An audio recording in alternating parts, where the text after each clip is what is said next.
you would, go ahead and open up your Bibles to 1 Kings chapter 18. 1 Kings 18. And I'm going to meet you there in just a moment. I wanted to point out something here. You know, sometimes I guess we could question, how effective these lessons are on Sunday night, where we're going through book by, chapter by chapter in a book. And I think it does a lot of things. One thing that does is we're reading through the Scripture, and we're pointing out, like, we're reading every verse, so that's good. But this is kind of an old, original style of preaching, because in Nehemiah 8 and verse 8, it says, "And they read in the book of the law of God distinctly, and then they gave the sense so that they understood the reading." And so they read it, they explained it so that everybody could understand it, which I'm sure involved not only an explanation but application of those things. What is it that this means? How is it that we should live accordingly? And so it's important for us to do stuff like this, and in conjunction with that, that's also why it's important for daily Bible reading and daily Bible study, for the same reason. You've got to read the book of the law of God. You've got to understand it. And so how do you do that? By digging into the text. And so let's look at this tonight in 1 Kings chapter 18. 1 Kings chapter 18, and this is the Showdown on the mountain. You probably know this chapter, at least a very large portion of this chapter, based on just some of this context of Elijah and what happens on Mount Carmel. But let's start with verse 1 and look at some other things here. Number 1, let's look at this, the command and the commission. This is verses 1 through 19, and we're just going to have to kind of stop along the way and make some points as we go through, because there's too much to just go back and try to remember everything. Chapter 18, verse 1, "And it came to pass after many days that the word of Jehovah came to Elijah in the 3rd year, saying, Go show thyself unto Ahab, and I will send rain upon the earth." Now, if you go back to chapter 17 and verse 1, remember what it said there? "And Elijah the Tishbite, who was the sojourners of Gilead, said unto Ahab, As Jehovah the God of Israel liveth, before whom I stand, there shall not be dew nor rain these years, but according to my word." And so, waiting for the time that he actually comes back and says. So now there is, between chapter 17 and then chapter 18, 3 years have gone by. And so that's what's happened so far. All right. "And Elijah went to show himself unto Ahab, and the famine was sore in Samaria. And Ahab called Obadiah, who was over the household. Now Obadiah feared Jehovah greatly, for it was so, when Jezebel cut off the prophets of Jehovah, that Obadiah took 100 prophets and hid them 50 in a cave, and fed them with bread and water. And Ahab said unto Obadiah, Go through the land unto all the fountains of the water, and unto all the brooks, peradventure we may find grass, and save the horses and mules alive, that we lose not all the beasts.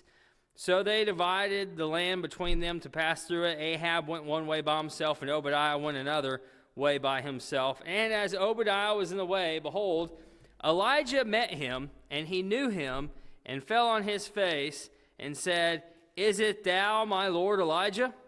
And he answered, It is I.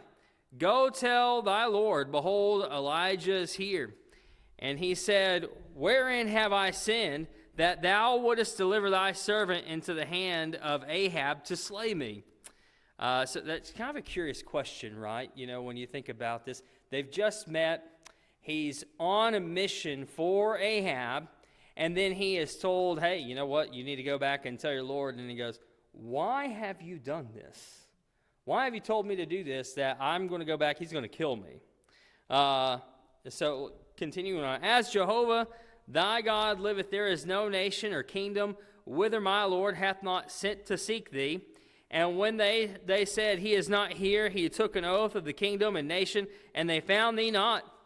And now thou sayest, Go tell thy Lord, behold, Elijah is here. And it will come to pass, as soon as I am gone from thee, that the Spirit of Jehovah will carry thee whither I know not. And so when I come and tell Ahab and cannot find thee, he will slay me. But I, thy servant, fear Jehovah from my youth. And so he explains himself. Hey, you know what? We have been looking for you for a long time.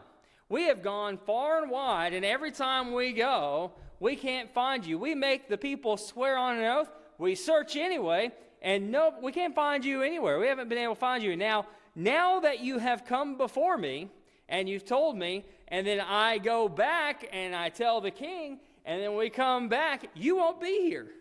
And so that's going to cause a big problem for me. We've been trying to find you and haven't been successful.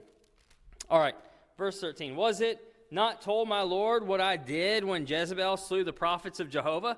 How I hid 100 men of Jehovah's prophets by 50 in a cave and fed them with bread and water? And so there's some added problem here. This is a repeat kind of the information that you see back in verse 4, that he has hidden these prophets. He hid 100 of them, 50 in one place, 50 in another, and he has had fed them while Jezebel was wanting to kill all of the prophets. And so, what this is going to come out. If all, this is all going to come out together is the thought process. And now thou sayest, Go tell my Lord, behold, Elijah is here, and he will slay me. And Elijah said, As Jehovah of hosts liveth, before whom I stand, I will surely show myself unto him today. So I am going to find him. This is the point. I am going to talk to him. That's what's going to happen. So Obadiah went to meet Ahab and told him, and Ahab went to meet Elijah. And it came to pass when Ahab saw Elijah, that Ahab said unto him, Is it thou troubler of Israel? Now, I love that quote. I love it. You know why I love it?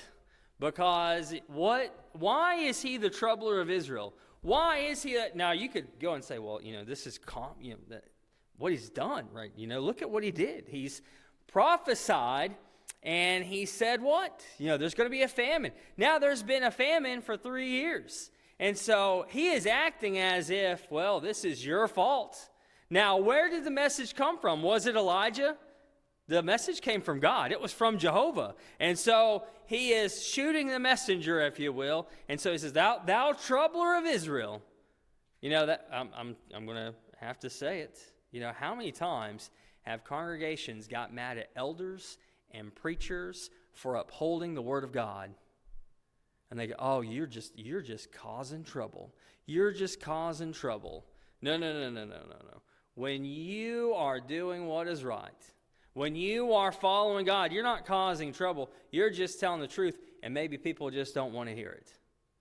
And so anyway, thou troubler of Israel. And he answered, I've not troubled Israel, but thou and thy father's house, and that ye have forsaken the commandments of Jehovah, and thou hast followed the Balaam. So, it's not my problem. You have done the wrong thing. It is your fault that you're in this position. I also find that very interesting statement, right? You have put yourself in this position. How many times do we put ourselves in a position and then we blame others? And that's exactly what Ahab does. Now, therefore, send and gather to me all Israel unto Mount Carmel, and the prophets of Baal 450, and the prophets of the Asherah 400, that eat at Jezebel's table. So, hey, you've got the prophets of Baal, and then the prophets of the Asherah 400, and so there are 850 people here. 850 people are being called. So Ahab sent, verse 20 and following is the confrontation through verse 29. So Ahab sent unto all the children of Israel and gathered the prophets together unto Mount Carmel. And Elijah came near unto all the people and said, How long Go ye limping between the two sides. If Jehovah be God, follow him. But if Baal, then follow him. And the people answered him not a word. And so all of Israel is supposed to be here, right? Everybody is watching this. And he says, why do you go limping between the two sides? Why, I think it's the King James that says, why halt ye between two opinions here? What's the point? They are faltering here. What does it mean to limp? If you've got a limp, usually you're hurt, but you also kind of walk indecisively. So, what do? You're just kind of limping back and forth here. And that's the idea. Okay, Balaam's nice today. I like Balaam today. But, I also like God. And so let's worship God. But then, of course, we've got friends that they worship Balaam. And so let's do that. And so they go back and forth. They're going back and forth. So why are you doing this? Why are you going between these two sides? And so it says, if Jehovah be God, follow him. You got to choose a side. If Jehovah is God, follow him. But if Baal, then follow him. But here's the key. And the people answered him not a word. They didn't say anything. They're dumbfounded. They don't say a word. Then said Elijah unto the people, even I only am left a prophet of Jehovah, but Baal's prophets are 450 men. Let them therefore give us 2 bullocks, and let them choose 1 bullock for themselves, and cut it in pieces, and lay it on the wood, and put no fire under it. And I will dress the other bullock, and lay it on the wood, and put no fire under.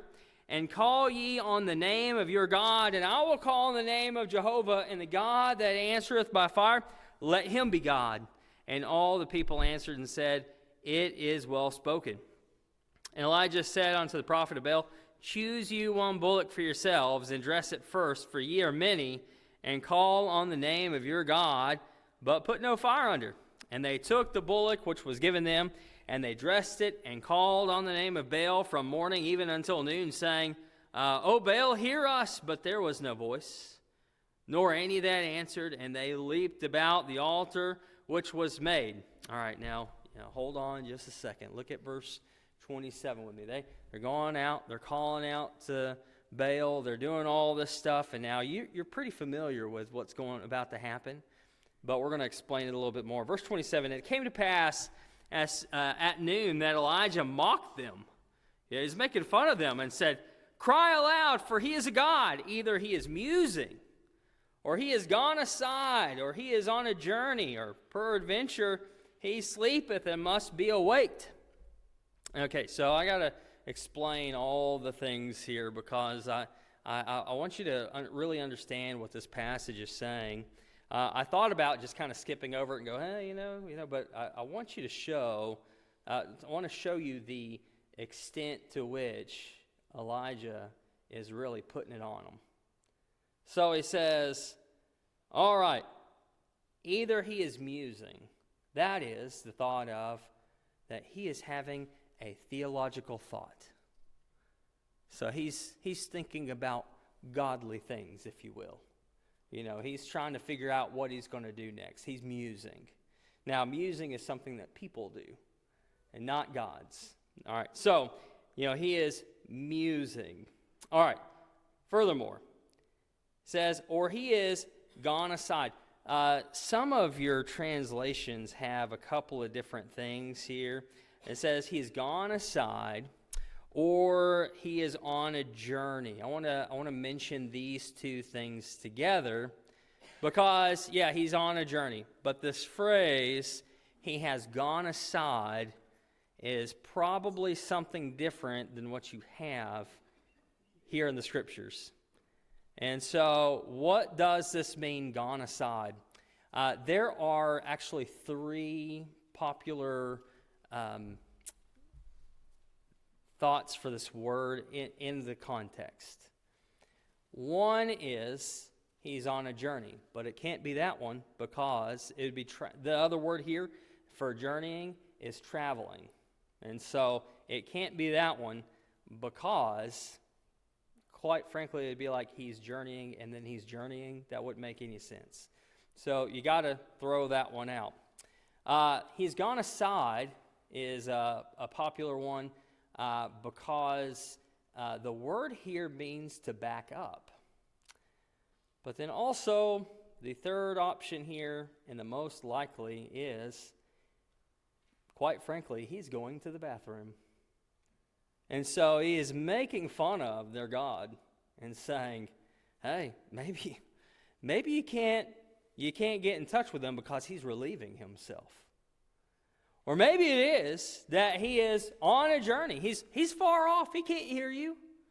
All the while, what do you think about all these things in conjunction to the true God? True God, not in need of any of this stuff. Doesn't need to have a, theological thought. Every thought that he has is that. It's not any kind of a debate with himself. God just thinks, and that's it. No need to muse. No need for the restroom. No need for going on a journey. He is omnipresent. None of that fits, right, for God. But he just keeps mocking, and he says, or peradventure, he sleepeth and must be awaked. God, no need for sleep. An infinite, powerful being has no need for resting, has no need for being refreshed. He is an infinite being. And yet, what do you see here? All these things. Hey, why don't you cry out? Cry a little bit louder. Maybe he can't hear you because he's doing one of these things in which, really, you've got privacy involved in most of this, right? All of these things actually relate to privacy. So he's off somewhere else doing something, and he's not here with you. So cry out more, and maybe you might cry out loud enough to get his attention. All right, verse 28. And they cried aloud and cut themselves after their manner with knives and lances till the blood gushed out upon them. Now, I got to stop here too. You think about what Jesus did for us. What did Jesus do? Jesus sacrificed himself for us. That's what our God did. Sent his only Son to die for us, and he bled and died for us. In false religions, you bleed and die for that God. You're cutting yourself, all this stuff. This is a common practice. All right, moving on. And it was so when midday was past, that they prophesied until the time of the offering of the evening oblation, but there was neither voice nor any answer, nor any to answer, nor any that regarded. And Elijah said unto all the people, Come near unto me. And all the people came near unto him, and he repaired the altar of Jehovah that was thrown down. And Elijah took 12 stones according to the number of tribes. Okay, so this is moving on here, the collapsing of counterfeit worship. I'm sorry, I'm kind of getting ahead of myself. So, according to the number of tribes, the sons of Jacob, unto whom the word of Jehovah came, saying, Israel shall be thy name. And with the stones he built an altar in the name of Jehovah, and he made a trench about the altar as great as would contain 2 measures of seed. And he put the wood in order and cut the bullock in pieces and laid it on the wood. And he said, Fill 4 jars with water and pour it on the burnt offering and on the wood. And he said, Do it the second time. And they did it the second time. And he said, Do it the third time. And they did it the third time. And the water ran round about the altar, and he filled the trench also with water. And it came to pass at the time of the offering of the evening oblation that Elijah the prophet came near and said, O Jehovah, the God of Abraham, of Isaac, and of Israel, let it be known this day that thou art God in Israel, and that I am thy servant, and that I have done all these things at thy word. All right, so backing up just a little bit. You look at what is done. He rebuilds the altar. The 12 stones has, the symbolic nature of the 12 stones. And then he puts the wood on there, and he puts the offering, and they've soaked it. They've just soaked it down. Now, I've been camping a lot, and I've been camping in the rain. And you know what's really hard to do in the rain? It is really hard to light a fire. It is just incredibly hard. If you're stubborn enough and you're patient enough, you can go scrounge and maybe find a few dry things and maybe get something started, but it takes a long time. Obviously, what do you do when you're done with a fire? You put water on it. The two do not mix, right? And so here it is that they've soaked it down. There's water that's just all around this altar. And then I just kind of imagine this, because you don't really see anything magnificent going on. But here the prophets of Baal, what are they doing? They're crying out. They're shouting at the top of their lungs, trying to call out to their God, and they're cutting themselves, and they're just bleeding all over the place, and nothing has happened. And they've just been crying out to their false god for a long time, for hours here. And then, what does Elijah do? He sets it all up. He gets their attention. They come in closer. And then I just kind of imagine when he says this, he says, Jehovah, can you show these people who you are? Show them that I'm your servant. Much like that.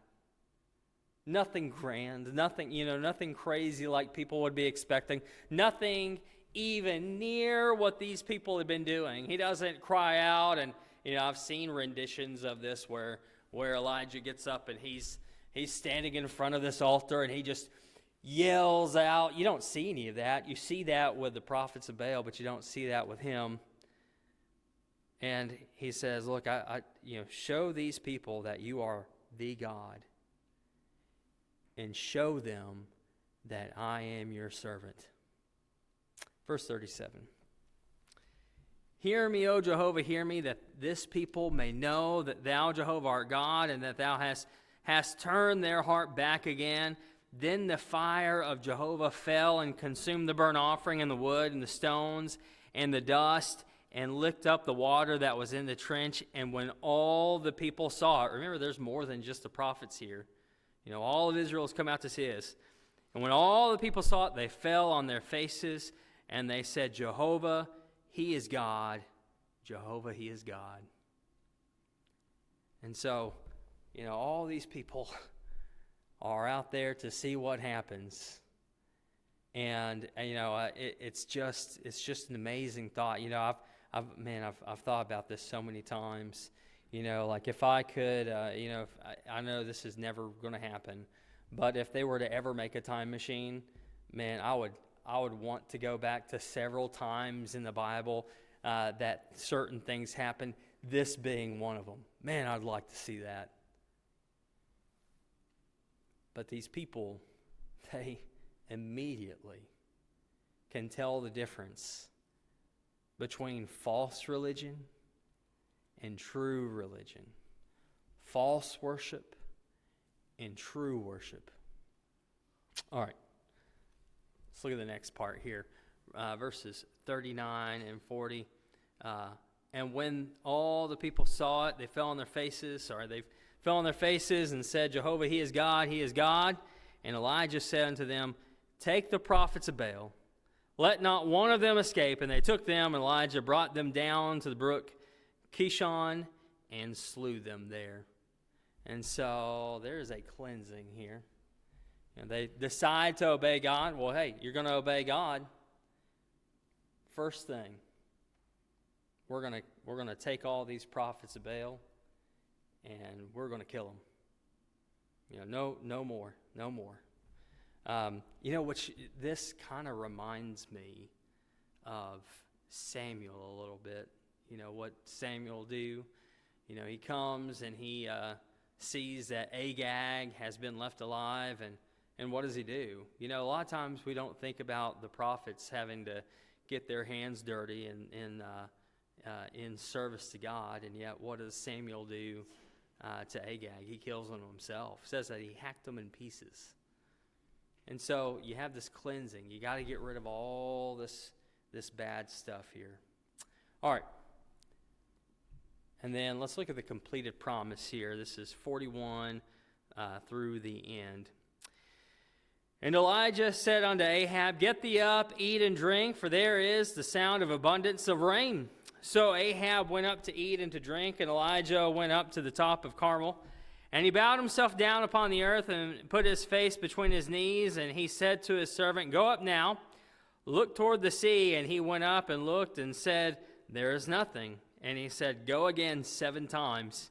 And it came to pass at the 7th time that he said, Behold, there riseth a cloud out of the sea, as small as a man's hand. And he said, Go up, say unto Ahab, Make ready thy chariot, and get thee down, that the rain stop thee not. And it came to pass in a little while that the heavens grew black with clouds and wind, and there was a great rain, and Ahab rode and went to Jezreel. And the hand of Jehovah was on Elijah, and he girded up his loins and ran before Ahab to the entrance of Jezreel. And so, this ends with something that, you can kind of skip over. And sometimes people will try to take away from the Word of God and just say, man, Elijah was a fast runner. Have you ever heard that? Elijah was a fast runner. This is a miraculous run, if you will. He is going and he beats some horses in a chariot, okay? That is not just a fast runner. I don't know anybody who could actually do that. There are people who are really fast, but they're not going to outrun horses and chariots here. And so, anyway, all of this being said, let's think about a couple of lessons learned, and then the lesson is yours tonight. And so the first thing is this: choose who you will serve. I think it was back in verse 21. It says, why are you going limping between the two sides? Choose to serve God or Baal. Now, I'm going to say this differently today for us. Either choose God or not. So many people want to say, I want to become a Christian, but, I don't really want to do all the things that are required of us as Christians. And they'll say, I like the thought of Jesus. Maybe even they like the thought of the church or whatever, but a lot of people don't want to do that. They're like, hey, you know what? Give me Jesus, but don't give me the church. But Jesus died for the church. Jesus died for you to be a part of it. And so as we think about this tonight, we got to remember, listen, we have to understand that there are two things, two options here for us. Either we choose God or we choose the world. I think about a phrase a lot, and I've pretty sure I've told this one before. I've got several of them that I just keep running through my head, and I talk to myself about every now and then. One of them is, when you say yes to something, you're saying no to something else. And that's a great way to make decisions. And so when you look at this and you say yes to God, that means you say no to everything else. But you know what? If you say yes to something else, you're saying no to God. These people were worshiping idols. And it's just a piece of stone or wood or metal, nothing. It's just a thing, just an object. And so choose you this day, just like Joshua, choose you this day whom you will serve. All right, next, we need to consecrate our lives. Consecrate our lives. Make sure that we are ready for holy service. Now, you think about what they were doing. They were involved in all kinds of false things and false worship, right? And they were serving, Baal, just a false deity, an idol. And so we need to make sure that we're not following in that same path, not falling into that same trap. And, somebody might think, well, you know what? We don't have idols really around here. But you know what? Man, we do, don't we? We actually do. What if, I said, you could make an idol out of just about anything. You can make an idol out of money. You can make an idol out of friends. You can make an idol out of work. You can make an idol out of family.